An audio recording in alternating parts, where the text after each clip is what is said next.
雪原でございます。緊急の動画を回しております。3月23日に、タロット祭りをですね、無料でやりますってことを、3月の16日にあげましたが、その日のうちに全て席が、2時間ぐらいで、もうなくなってしまいました。で、それでもまだ続々問い合わせが多いということで、一応抽選はするつもりでありますが、それでも数がすごく多いので、追加日を設けます。緊急です。3月24日です。3月23日は申し込んでももうダメです。すいません。終わりました。24日。この日ももちろん無料です。無料で行いますが、平日なので、よく概要欄を見て、書かれている内容を見て申し込んでください。平日でも西麻布来れるよって方がいましたら、再度、また、もう、受付をします。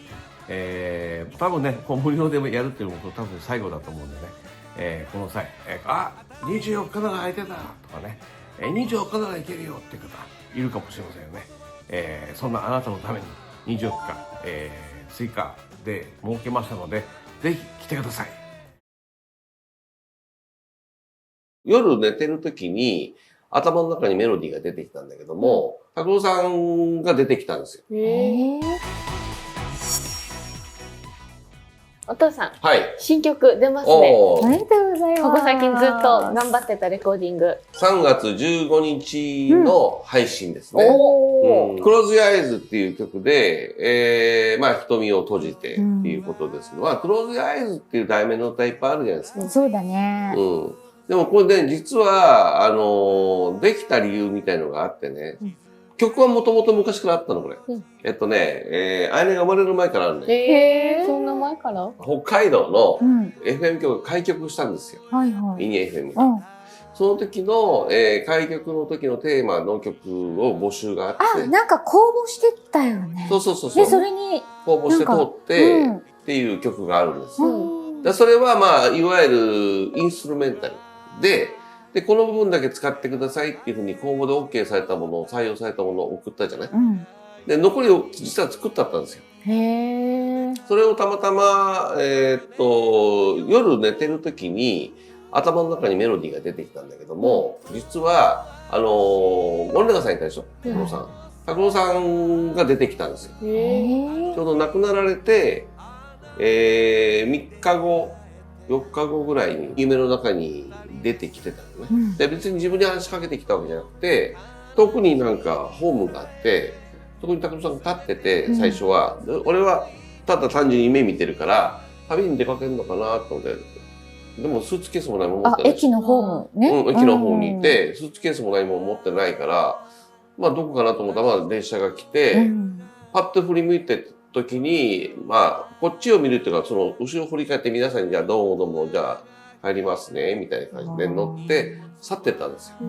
で、それがあの世に行く列車だったみたいで、そのシーンを見たので。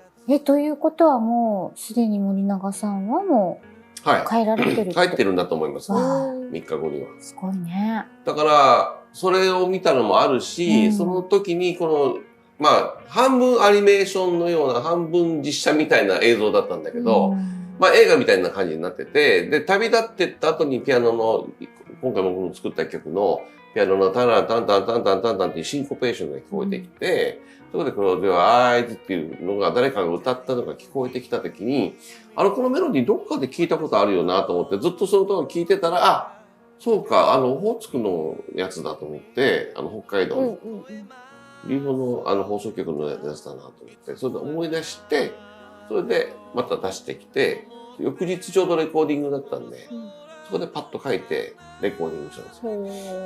すごいね。この夢の一連の流れって全部記憶してるの？普通記憶しないんだけど、覚えてるから、これは間違いなく何か見せられたのかなっていうのもあるし、メッセージとしてね。こちらにね、ここに座っていただいたじゃないですか。そうだね、森永さんね。その1ヶ月も2ヶ月も経たないうちに、あの世に帰られたわけだから、多分一緒に歌った最後の人なんですよ、森永さん、僕と。そうだね、きっとね。お歌を、大好きな方だったんですけども、それを歌った最後の青年が僕だったと思うんですね。だからそれが、もしかしたら僕に対してあったのか。ただ、その映像の中では、春には気がついてないんですよ。別に何か言うわけでもないし、だからそのシーンだけ見せられたって感じかな。いや、なんだろうね。だからその時のシーンというか感じを損なわないように一生懸命レコーディングした感じですね。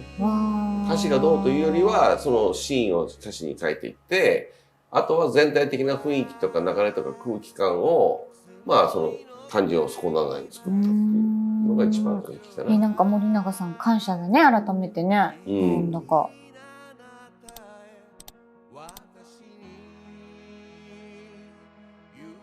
あの世に戻られたと思います。だからあの列車に乗ったということは汽車ですね。汽車に乗っていったんで、はい。そういう歌がね3月15日にね発売というか配信になりますね。実はね、だからあんまり僕自分の曲の宣伝しないんですよ。そうですね。基本しなくて、まあ別に聞きたい方が聞いていただけたらっていう発想の人間なんですね。ただ、この番組の中でやっぱり森永さんって僕らにとっても大事な人になりましたし、そういう方が出ていただいた後にインスパイアされた曲なんで、皆さんにもなんか伝えたいことがあるのかなと思って、まあ森永さんはそこまで言ってないですけど、彼は基本的にあの世はないっていうことをずっと言い続けてた人だったので、ああ、そういう考え方なんだっていうのは正直ちょっと残念だったんですよ。ああ、現世主義なんだなって。だけどそこからずっと森永さんの記事を追っかけていくと、実はもっと詳しく言ってることがあって、あの世がないっていう発想で生きてる。だから怖さがなくなった。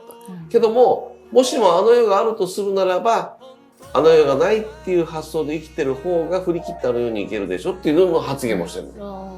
じゃあ信じてないというか。ではなくて、そういう発想にいることが怖さがないよねっていうか、振り切れる。哲学したんですね。そう、哲学して、いわゆるこの世に生きる中で、あの世のことを心配していかなくていいよねっていう。で、今を一生懸命生きることができるもんね、そうすることでね。そうなんですよね。今回僕が発表する歌の中では、旅立ったところから、で、多分森永さんならこういうふうに、生き残った人たちに対して思うだろうなっていうところを想像して返した歌詞なんですね。はい。ただ思いのほかですね、実は、同じ仲間とか業界人ですごい評判良くてですね、よかった。いい歌だねって言ってくれているんですね。で、今、僕映画今度撮ろうとしてるんですけども、映画のエンディングでも使ったらいいんじゃないのっていう話になってきているので、それならシングルとして配信してみんなに聞いてもらいましょうかっていうことと、あとはまあ森永さんに対する僕の中でのお礼とね、花向けのことも含めて、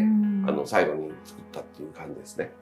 まあですから3月、まあ今多分ここ流れてると思いますけども、3月15日ね、ぜひね、春でクローズ・アイズで検索すると出てきますので、ぜひ、皆さん聞いてみてくださいね。皆さんで覚えて逆にね、心の中で、口ずさむだけでも、森永さんに届くので、ぜひ聞いていただけたら嬉しいなと思います。